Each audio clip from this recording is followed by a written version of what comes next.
What's going on, everybody? It's your pal on Wheels, Corey Hot Wheels, and today we are starting up a new series at the suggestion of my buddy Larry Hess. Shout out to you, Larry. We are calling this Six Wheels, since I have six wheels on this chair and a mic. Even though it's just my voice, I don't have a mic yet. Anywho, we are calling this Six Wheels and a Mic with your host, Corey Hot Wheels.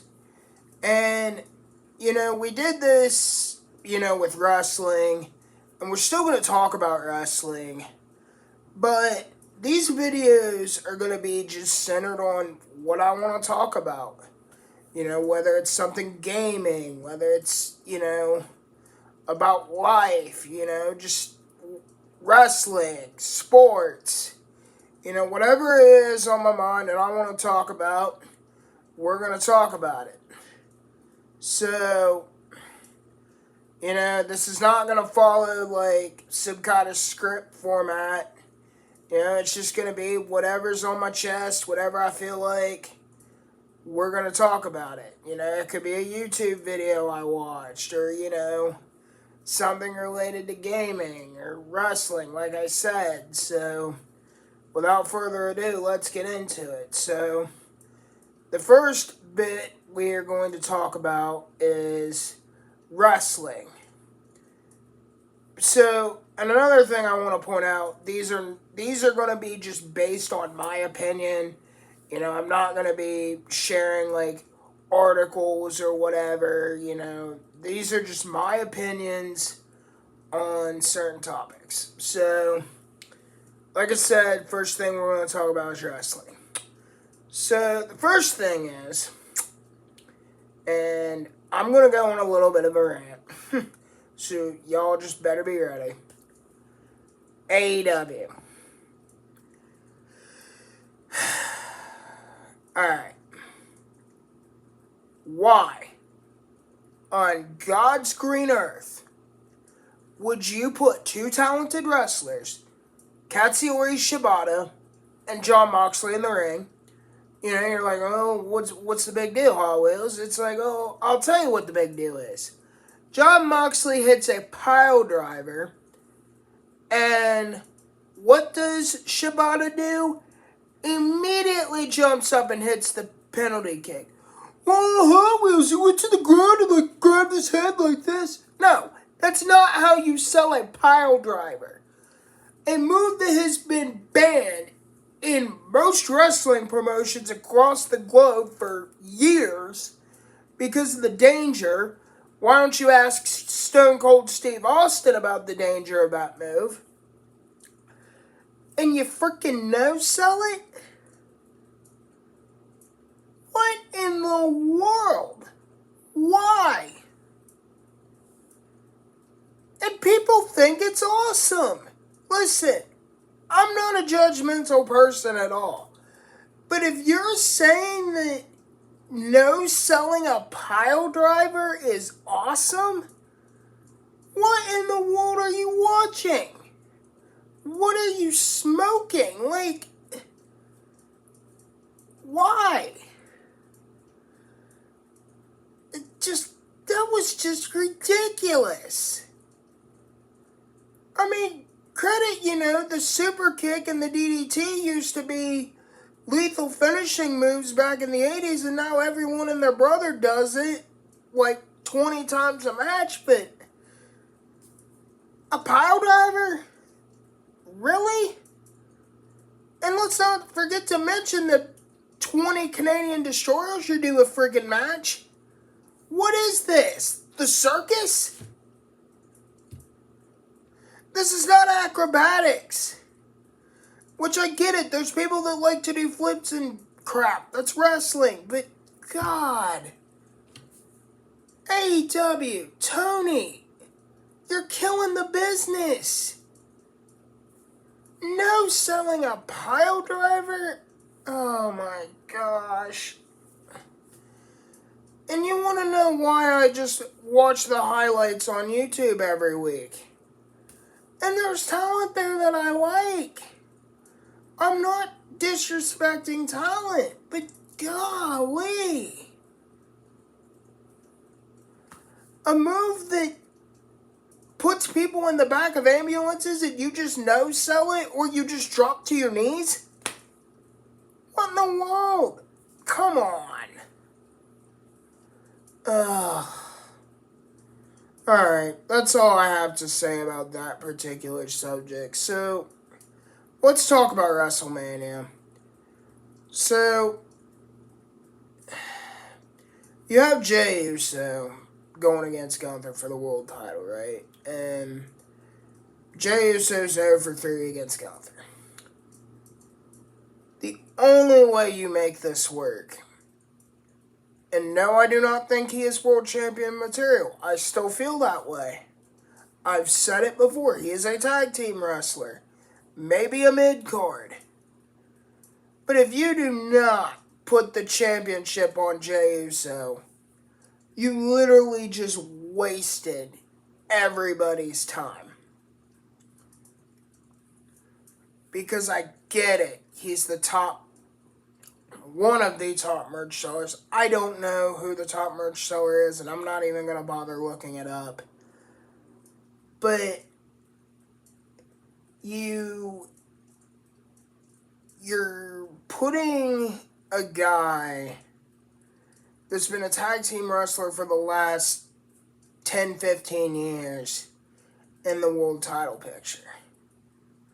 Now, I love the story that they did. Like, Gunther beat the crap out of Jimmy and busted him open. And Jey, the way Jey acted on Raw was good. But it's like, the only way this works at this point is if you put the title on Jey. Otherwise, you just wasted, 3-4 months of storytelling. Now, I did like the swerve they threw. No one expected Jey to win the Rumble.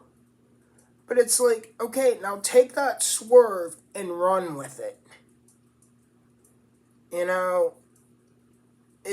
I just feel like if you do not put the world title on Jey and have him defeat Gunther at Mania, you just wasted 4 months.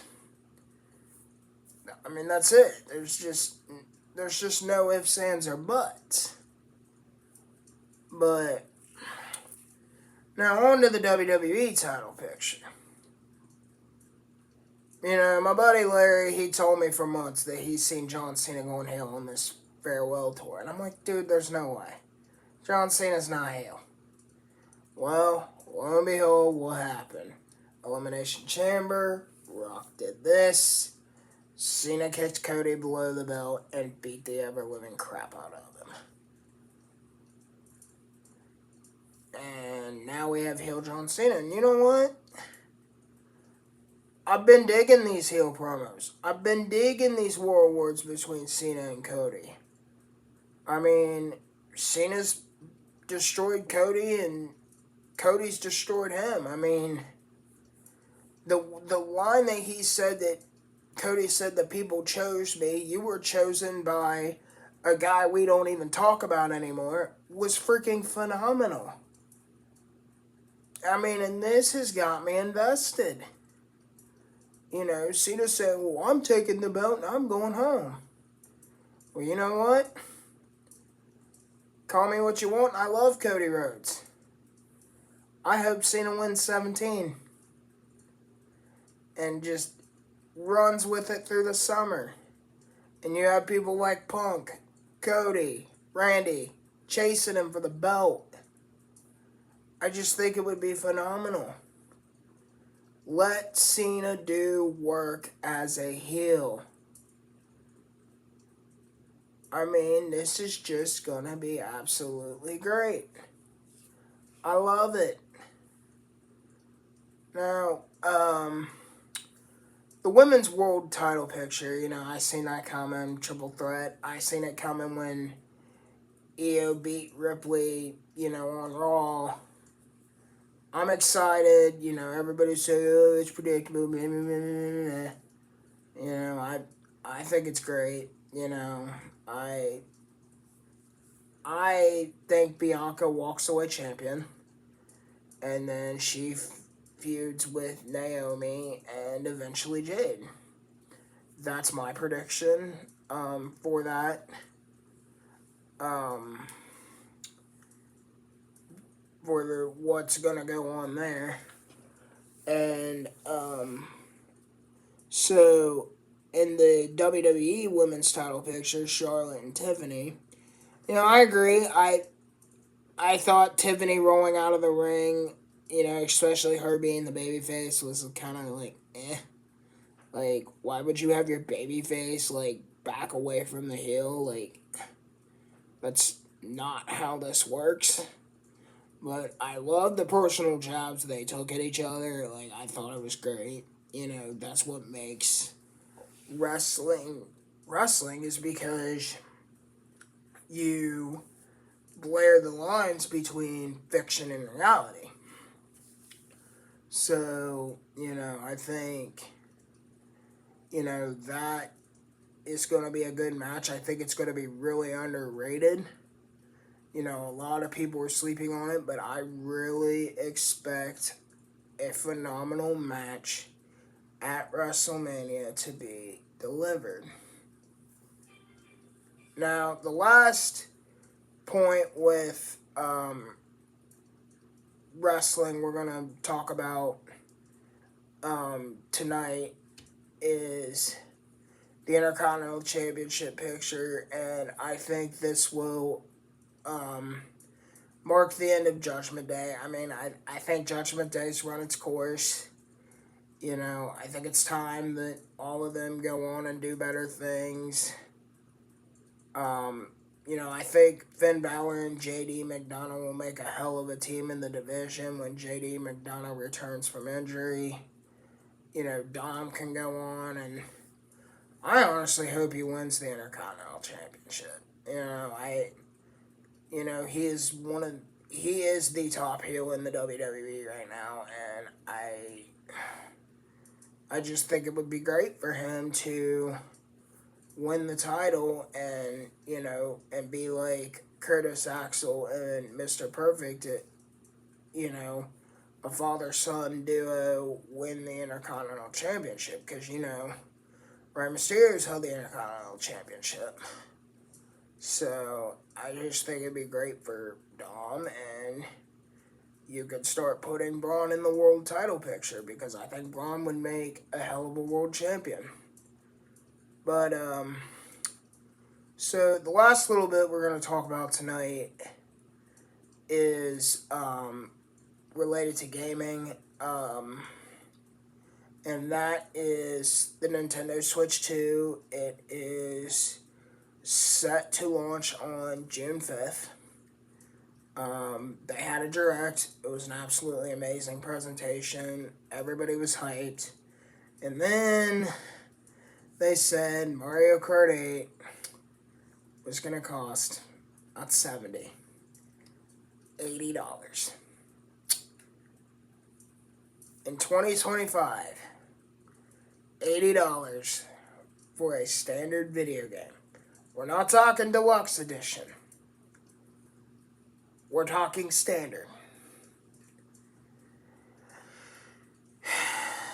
Here's what I'm going to say. Nintendo. The game looks awesome. The game looks amazing. I am really, really looking forward to it. I think it's going to be a hell of a lot of fun. But I'm just saying, if you're going to make this game $80, if you think that this game is worth $80, every pack that you include in this game needs to be included in free updates. Otherwise, you are going to piss a lot of consumers off, and you already have. You know, I hope the Switch 2 doesn't end up like the Wii U. You know, I mean, I think Nintendo marketed it well. I think everybody knows that this is the successor to the Switch 1, but You know, people, the average soccer mom, and several YouTubers have talked about it, is not going to understand why this machine went from $300 to $5 or $450, you know, depending if you decide not to get Mario Kart, which if you're going to get a Switch 2, you might as well pick up the bundle of Mario Kart because you're going to save money getting it in the bundle than you are buying the game by itself. You know, they're not going to understand why it's $500. Now, do I understand why it's $500? Absolutely. 1080p, 60 frames, handheld, 4K 60 docked? Absolutely. You know, it's on par, you know, with the ROG Ally. Runs a little bit better than a Steam Deck from what I've heard. You know, just other tech YouTubers talk about. I haven't had a Steam Deck myself. I did have an ROG Ally for like a day, but, you know, that thing just... Those things do not need to be running full-fledged Windows. They need to have a version of Windows that is fit for them. But anyway, we're not talking about Windows. We're talking about Nintendo. So, I mean, I understand, but then there's another problem. Tariffs. We all know that Donald Trump has been implementing tariffs left and right on different nations across the globe. You know, I'm not going to get political here. This is not a political channel. But, you know, people are worried it's going to cost more. You know, that instead of paying $4.99 or $4.49, we're going to pay $5.49. Which honestly, in my opinion, I don't think Nintendo themselves is going to change the price. But we might end up paying $5.49 when it's all said and done because of taxes. Because that, ladies and gentlemen, is what a tariff is a tax. And who's going to end up paying those taxes? You and I. So, I mean, do I think this thing is going to be a colossal failure like the Wii U was? No. You know, when the Wii U launched, people were like, is this an attachment to the Wii I already have? Like, people didn't really know it was a new system. You know what I mean? Like, they didn't know that. So, that's why it didn't sell. But, you know, I think this thing will sell. But only time will tell how many units it actually sells. Well, guys, this is going to do it for the first episode of 6 Wheels and a Mic. Hopefully you guys enjoyed. I will try to do one of these weekly. I can't guarantee it, but I will try. I will do a separate video recapping tonight's TWA. I'll try to get that up tomorrow or later today. So be on the lookout for that. And if you enjoyed this video, like, comment, and subscribe. And I will talk to you guys soon. Take care.